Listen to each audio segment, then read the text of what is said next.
कई बार ग्रह गोचर करते हुए ऐसी सिचुएशन में चले जाते हैं जहां वह चाहे शत्रु है लेकिन आपका कुछ बिगाड़ नहीं पाते, या कहें कि कई बार ऐसी कंडीशंस में वह खुद पहुंच जाते हैं जहां पे उनके पास में इतनी ताकत नहीं होती कि वह आपको कुछ बुरे परिणाम दे पाएं। नमस्कार मित्रों, मैं भानुप्रकाश शर्मा एस्ट्रो भानु शर्मा चैनल में आपका हार्दिक अभिनंदन करता हूं। बात राहु ग्रह की करने वाले हैं। कलयुग का राजा ग्रह अगर कोई माना गया वह राहु है।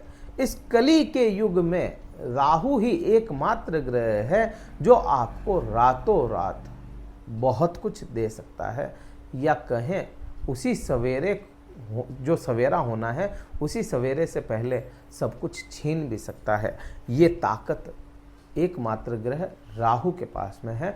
राहु तरक्कियां देता है, बिल्कुल देता है, और ऐसी ऐसी तरक्कियां दे देता है जिसका आपने कभी सोचा नहीं था, और वही तरक्कियां राहु अपने आप से खींच भी लेता है जिसका आपने सोचा नहीं था। राहु का परिवर्तन हो रहा है, और ये कोई राशि का परिवर्तन नहीं, ये नक्षत्र का परिवर्तन है। राहु पूर्वा भाद्रपद नक्षत्र में जा रहे हैं।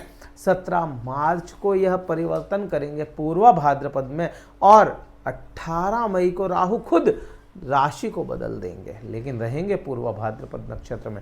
बात यहाँ पे जब तक राशि परिवर्तन नहीं हो जाता तब तक क्या प्रभाव लाएंगे यह इस वीडियो में जान रहे हैं अपन। आप देखेंगे आपके शनि देव की ढैया भी चल रही है, अष्टम भाव की ढैया चल रही है, और राहु भी परिवर्तन कर रहे हैं। यहाँ पे एक सबसे बड़ा मिथ यह जरूर तोड़ लेना चाहिए अपने को कि शनि और राहु एक साथ हो जाएंगे तो आप पे क्या असर लेकर के आएंगे। सबसे पहले यही समझें आप, किसी भी ग्रह को प्रभाव लाने के लिए या बहुत अधिक प्रभाव लाने के लिए 3 डिग्री से ऊपर होना बहुत जरूरी है, तभी वह बलवान होगा। किसी भी ग्रह को प्रभाव लाने के लिए 27 डिग्री से पहले होना भी जरूरी है, तभी वह प्रभाव लाएगा, तभी तो उसमें बल रहेगा। क्योंकि 3 डिग्री से नीचे या 27 डिग्री से ऊपर अगर कोई ग्रह जा रहा है तो उसमें उतना बल नहीं है जितना वह बलवान अवस्थाओं में, जैसे 6-7 डिग्री बाद में होता है या 23-24 डिग्री से पहले होता है। जितना बलवान वह रहेगा उतना ही प्रभाव असर लेकर के आता है ना, उतना ही प्रभाव वो ग्रह लाता है।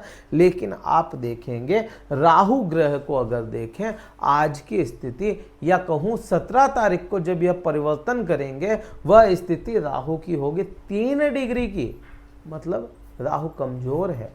राहु यहाँ पे पूर्वा भाद्रपद नक्षत्र में परिवर्तन कर रहे हैं। पूर्वा भाद्रपद नक्षत्र 4 चरणों में से 3 चरण कुंभ राशि में होते हैं और 1 चरण मीन राशि में है। तो 1 चरण की बात है यहाँ पे, क्योंकि यह राहु बृहस्पति के नक्षत्र में है, तो यहाँ पे बृहस्पति का ज्ञान ले रहे हैं। और बृहस्पति आपके लिए, या कहें कि कर्क राशि के लिए बृहस्पति क्या है, नवम भाव का स्वामी है। राहु कहाँ बैठा है, नवम भाव में बैठा है। ज्ञान ले लिया राहु ने, भ्रमित नहीं करेगा यहाँ पे राहु, तो कहीं ना कहीं भाग्य का साथ भी दिलाएगा। शनिदेव परिवर्तन करेंगे 29 मार्च को, और यहाँ आपके राहु के साथ में हो जाएंगे। शनिदेव को देखेंगे तो शनिदेव जिस दिन यह परिवर्तन होगा राहु का 17 तारीख को, 17 मार्च को जिस दिन यह राहु परिवर्तन कर रहे हैं उस दिन शनिदेव 28-29 डिग्री के आसपास होने हैं। 28-29 डिग्री बिल्कुल भी मृत अवस्था हो जाती है, और यह जो 3 डिग्री है यह शिशु अवस्था हो जाती है। तो कहाँ इनका मेल बैठता है, कहाँ यह बलवान अवस्था में है कि आपको बहुत बुरे प्रभाव दे पाए। ठीक है, इनकी युति बन रही है, लेकिन किसी भी युति को कार्य करने के लिए बलवान अवस्था होना बहुत जरूरी है। तो यहाँ पे कहीं ना कहीं आपकी यह युति बन जरूर रही है, लेकिन उसका असर वैसा नहीं है जैसा बताया गया। अब बात करें प्रभाव क्या आएंगे, उससे भी पहले आप देखें गुरु के नक्षत्र में है और गुरु आपके भाग्येश है, तो भाग्य में वृद्धियां यह राहु करेगा ही करेगा। जिन लोगों को आप लोगों ने देखा होगा, क्योंकि एक तो आपके ढैया चल रही थी, मतलब करेला तो था ही, और राहु जैसा ग्रह, भ्रमित करने वाला ग्रह, षड्यंत्रकारी ग्रह या चंद्रमा का शत्रु ग्रह भाग्य में बैठा और यहां पे भाग्य को भी दूषित किया। करेला तो था ही, नीम और चढ़ गया, तो यहां पे कहीं ना कहीं आपका भाग्य पिछले 1.5 साल से भाग्य में पूर्ण रूप से बैन लग गया था।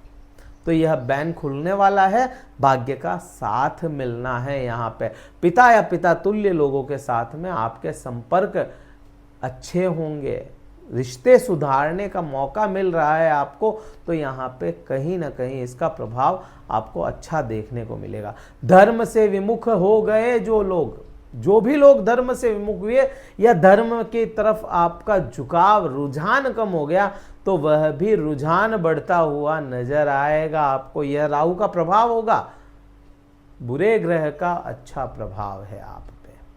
अब बात करें इसी राहु को देखते हुए, यहां राहु दृष्टियां भी डालेंगे। दृष्टियां है राहु की, क्योंकि यह आप देखो राहु को बहुत है ना, राहु के लिए अगर बात की जाए तो बहुत ये 10-15 मिनट बहुत कम होते हैं, लेकिन थोड़ा ही अगर देखें, राहु रॉयल प्लेनेट है। राहु जहां दृष्टि डालता है रॉयल करता है उस जगह को, वहां पे लग्जरी डालने की कोशिश करता है। और राहु की जो पहली दृष्टि जा रही है वह आपके लग्न पे जा रही है, मतलब 5वीं दृष्टि। यहां से काउंट करें 1 2 3 4 और 5, यहां पे राहु क्योंकि बृहस्पति के नक्षत्र में चला गया, आपके मित्र के नक्षत्र में चला गया, ज्ञान ले लिया राहु ने, तो कहीं ना कहीं आपके खुद के ऊपर भी इसका असर आएगा।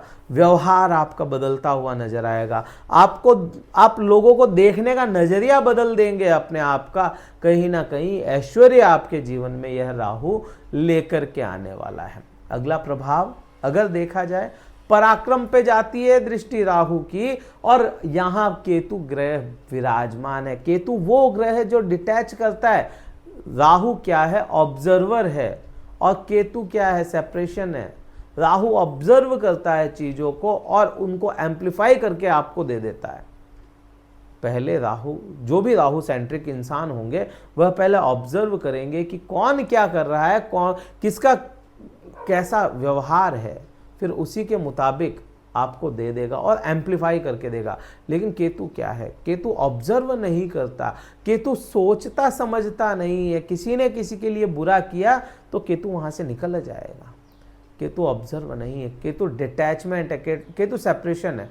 तो कहीं ना कहीं आप कहो कि इसको आपके डिसीजन मेकिंग पावर खराब हुई, बिल्कुल हुई होगी, क्योंकि केतु का काम था आपकी सोशल लाइफ, क्योंकि तीसरा भाव में केतु था, खराब की।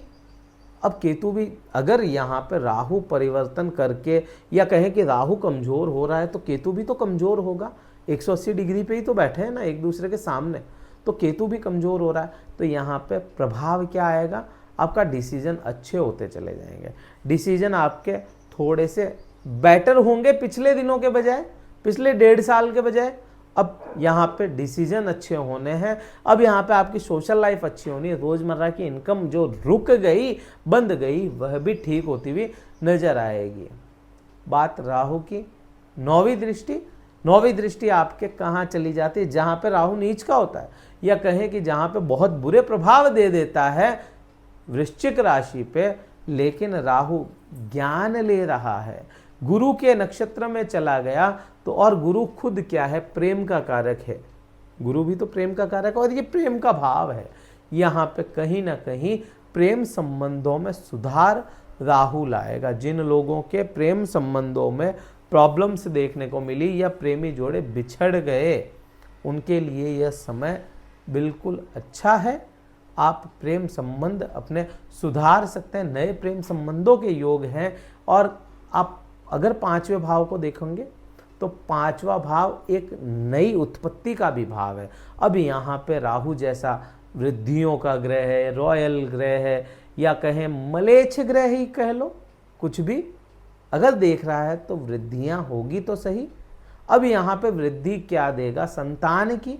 संतान सुख दिलाएगा, ज्ञान दिलाएगा, ज्ञान की वृद्धि है।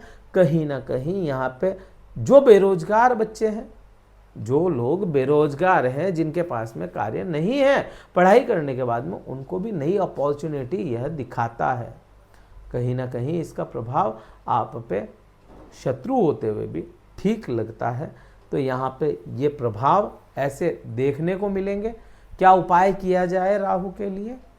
राहु के लिए मछलियों को दाना देना, मछलियों को आटे की गोली या मछलियों का जो भोजन होता है वो डालें।